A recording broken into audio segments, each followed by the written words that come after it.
Terima kasih sudah mengklik video ini. Apa kabar sahabat Dirabila? Semoga kalian semua selalu dalam keadaan yang terbaik. Semua orang mengira ini adalah sebuah kasus tragis biasa. Mereka salah. Sumbawa, Nusa Tenggara Barat. Desember 2025. Seorang pelayan kafe muda ditemukan dengan kondisi memilukan di kamarnya. Dan ada sesuatu yang terasa sangat tidak beres sejak awal. Tidak ada surat wasiat, tidak ada tanda-tanda depresi. Tapi justru ada kejanggalan fisik. Bagaimana mungkin seseorang mengakhiri hidupnya dengan senapan angin sepanjang 1,2 meter yang pelatuknya hampir mustahil dijangkau tangan sendiri? Lalu, satu nama muncul. Orang yang paling tidak disangka, namun memiliki kuasa penuh atas hidupnya. Beberapa saat sebelum kejadian, mereka sempat terlibat adu mulut hebat hanya karena masalah sepele di tempat kerja. Setelah itu, semuanya berubah menjadi mimpi buruk yang tragis. Satu bukti ditemukan. Sebuah rekaman video saat korban sekarat dan hasil pemeriksaan CCTV pelabuhan yang menghancurkan semua alibi sang pelaku. Ini bukan sekadar tragedi keputusasaan. Jadi, apa yang sebenarnya terjadi di balik dinding kafe Helena malam itu? Yang kamu lihat baru setengah cerita. Sisanya ada di Dirabila.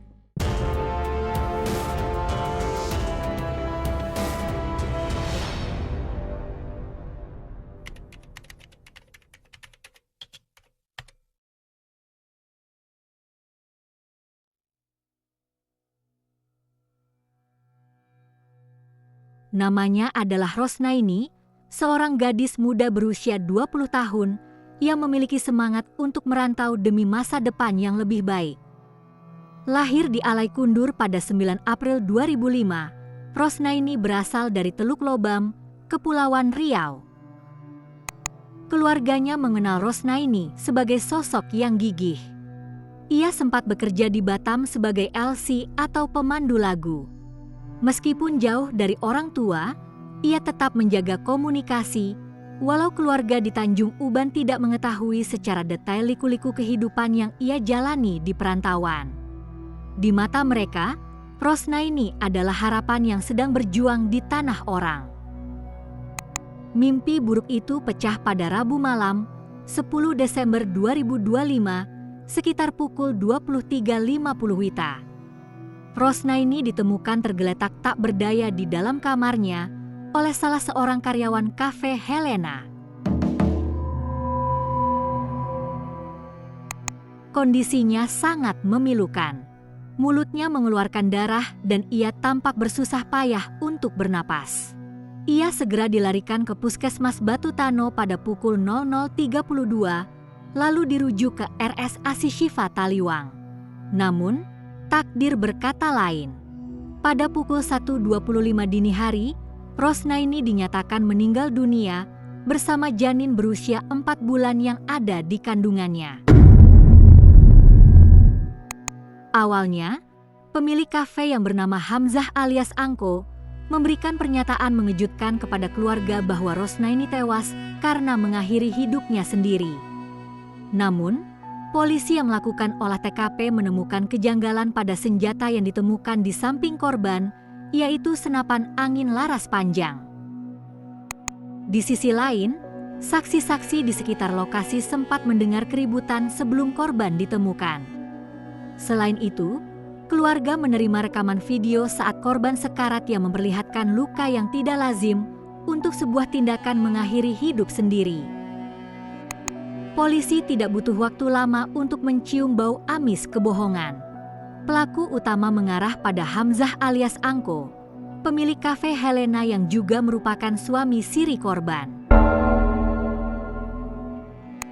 Petunjuk kunci muncul dari pemeriksaan CCTV di pelabuhan. Angko mencoba membangun alibi bahwa ia sedang berada di atas kapal menuju Lombok untuk membeli ternak saat kejadian. Namun, rekaman CCTV menunjukkan ia masih berada di gerbang pelabuhan, bukan di atas kapal, yang berarti ia memiliki waktu untuk berada di lokasi kejadian. Setelah serangkaian penyelidikan, otopsi, dan pemeriksaan 11 saksi serta 2 saksi ahli, kebenaran akhirnya terkuak. Angko tidak bisa lagi mengelak dari bukti-bukti ilmiah yang disodorkan penyidik. Pada tanggal 10 Januari 2026, pihak kepolisian resmi menetapkan Angko sebagai tersangka pembunuhan.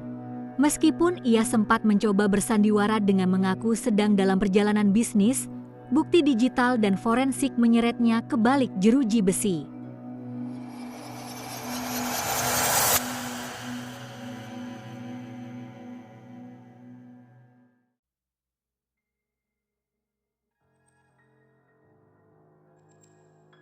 Sosok Angko ternyata bukanlah orang sembarangan di dunia kriminal. Ia adalah seorang residivis dengan rekam jejak yang kelam. Ia pernah dipenjara karena kasus penganiayaan terhadap wanita pelayan kafe dengan cara yang sangat tidak manusiawi, yakni memasukkan bara api ke alat vital korbannya. Kontras dengan Rosnaini yang sedang hamil dan lemah, Angko adalah predator yang memiliki riwayat kekerasan ekstrim. Ketegangan antara keduanya memuncak pada siang hari sebelum peristiwa tragis itu. Angko marah besar karena 3 orang pekerjanya kabur, dan ia menyalahkan Rosnaini yang dianggap tidak tahu-menahu soal kepergian mereka. Amarah Angko semakin tersulut karena hal sepele. Saat ia hendak mandi, ternyata air di kamar mandi habis. Akumulasi rasa kesal terhadap pekerjaan dan kondisi rumah tangga siri mereka membuat Angko gelap mata. Dalam emosi yang meledak, Angko mengambil senapan angin laras panjang. Ia mengarahkan senjata itu tepat ke arah Rosnaini. Korban sempat berusaha menghindar, namun peluru pertama mengenai pipinya dan bersarang di otak. Saat Rosnaini jatuh tersungkur, Angko tidak berhenti. Ia menembakkan 1 butir peluru lagi ke arah kepala istrinya untuk memastikan ia tak bernyawa.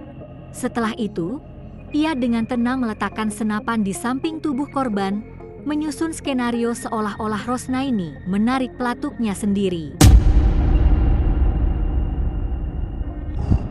Di TKP, barang bukti yang diamankan petugas berupa senapan angin laras panjang berukuran 1,20 meter. Selain itu, hasil autopsi menemukan 2 luka tembak. 1 peluru bersarang di otak melalui pipi, dan 1 tembakan lagi di bagian kepala.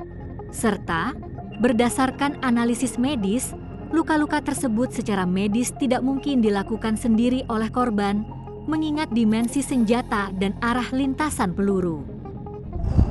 Dalam proses penyidikan, terungkap bahwa Angko memang sengaja mengatur panggung agar terlihat seperti korban mengakhiri hidupnya sendiri. Ia bahkan sempat mencoba membatasi keluarga korban yang datang ke Sumbawa, hanya mengizinkan perempuan yang hadir dan mendesak agar jenazah segera dimakamkan dengan alasan takut membusuk. Sebuah upaya jelas untuk menghilangkan jejak melalui proses pembusukan alami.